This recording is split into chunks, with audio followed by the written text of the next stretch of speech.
neutral conductor in an electrical system is a current-carrying conductor that is intentionally grounded, providing a return path for current to the source. Its primary function is to maintain a voltage potential close to 0 volts relative to ground. This grounding is typically achieved at the service entrance, where the neutral conductor is connected to the grounding electrode system, establishing a common reference point. The neutral conductor plays a vital role in ensuring electrical safety and proper system operation. In a balanced three-phase system, the neutral conductor ideally carries minimal current because the phase currents cancel each other out. However, in single-phase systems or unbalanced three-phase systems, the neutral conductor carries the imbalanced current, which is the difference between the currents in the various phase conductors.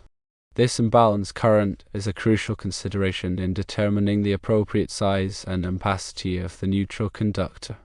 The National Electrical Code, or NEC, provides guidelines for sizing neutral conductors based on the anticipated maximum imbalance current. These guidelines are essential for preventing overheating and potential fire hazards. The NEC also addresses situations where the neutral conductor may need to be oversized, such as in systems with significant nonlinear loads. Nonlinear loads, such as electronic devices and fluorescent lighting, can generate harmonic currents that flow in the neutral conductor. These harmonic currents can significantly increase the neutral current, potentially exceeding the ampacity of the conductor if it is not properly sized. To mitigate the risks associated with harmonic currents, the NEC requires that the neutral conductor be sized to handle the calculated harmonic current load. This may involve increasing the size of the neutral conductor or using a separate neutral conductor for specific circuits with high harmonic content. In some cases, it may also be necessary to use harmonic filters to reduce the level of harmonic currents in the system. The grounding of the neutral conductor is critical for safety and proper operation.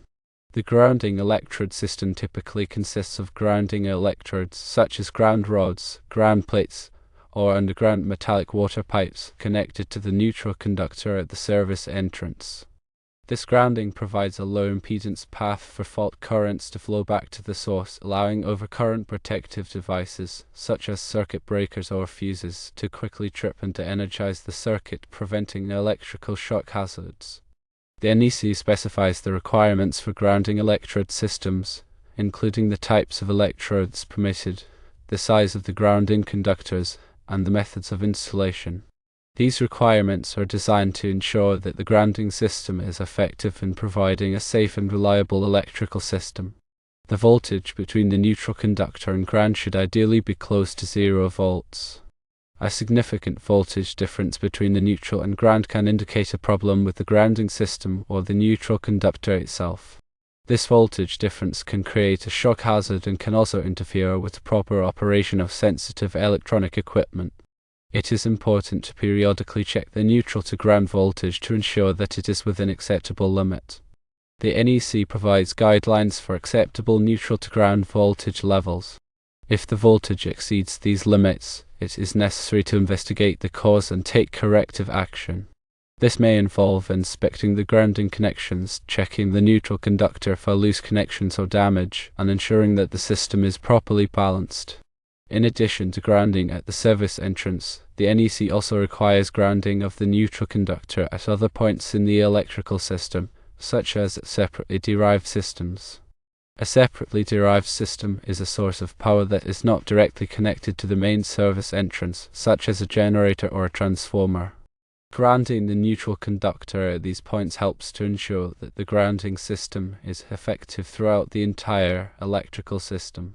The neutral conductor must be properly identified and distinguished from other conductors in the electrical system. The NEC requires that the neutral conductor be identified by a white or grey color.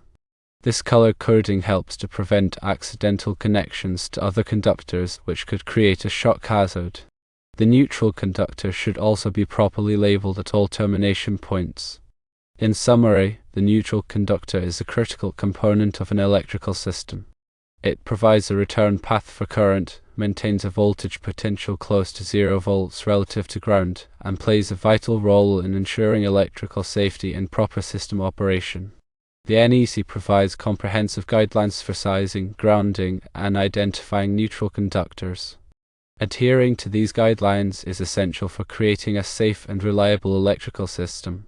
The neutral conductor, sometimes referred to as the identified conductor, carries current back to the source in a single-phase alternating current, or AC circuit, or a three-phase four-wire system. The term neutral refers to the fact that it is typically near ground potential, meaning it has a voltage close to 0 volts relative to the earth. This is achieved by grounding the neutral conductor at the service entrance, which is where the power enters the building. The grounding connection provides a path for fault current to flow back to the source, allowing overcurrent protection devices like circuit breakers to trip and clear the fault. Without a properly grounded neutral, fault currents might not be sufficient to trip the breaker, leading to a dangerous situation. The neutral conductor is essential for the operation of many common electrical devices and appliances. In a 120/240 volt single-phase system, the neutral conductor provides the return path for both the 120 volt and 240 volt circuits.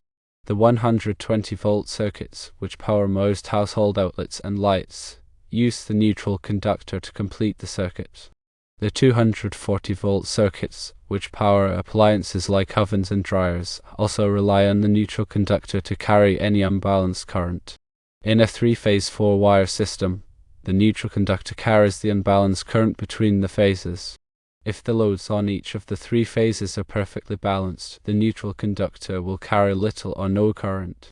However, in most real-world situations, the loads are not perfectly balanced, and the neutral conductor will carry some current. The amount of current that the neutral conductor carries depends on the degree of imbalance between the phases. The NEC, or National Electrical Code, provides specific requirements for the sizing and installation of neutral conductors. The NEC requires that the neutral conductor be sized to carry the maximum unbalanced load. In some cases, the NEC may require the neutral conductor to be oversized to account for harmonic currents. Harmonic currents are caused by nonlinear loads, such as electronic devices and fluorescent lighting. These harmonic currents can increase the current flowing in the neutral conductor, even when the loads are balanced. The NEC also specifies the methods for grounding the neutral conductor.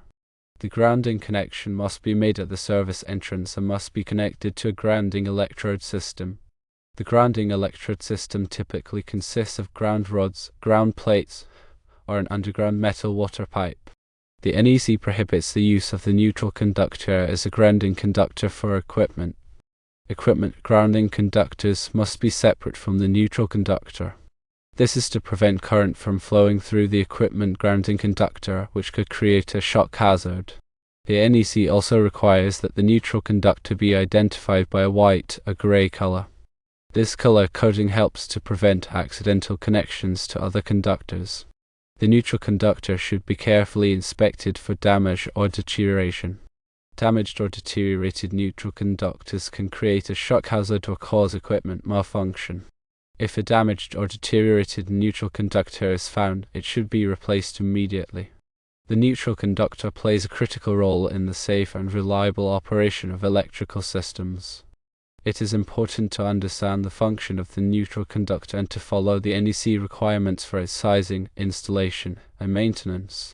Firstly, the neutral conductor in an electrical system serves as the return path for current from the load back to the source. Secondly, it is typically connected to ground at the service entrance, maintaining it near ground potential. Thirdly, its size must be adequate to carry the maximum unbalanced load, as specified by the NEC, accounting for harmonic currents where applicable. Fourthly, the neutral conductor should be white or grey in color for identification purposes. Fifthly, the neutral conductor should be regularly inspected for any signs of damage or deterioration.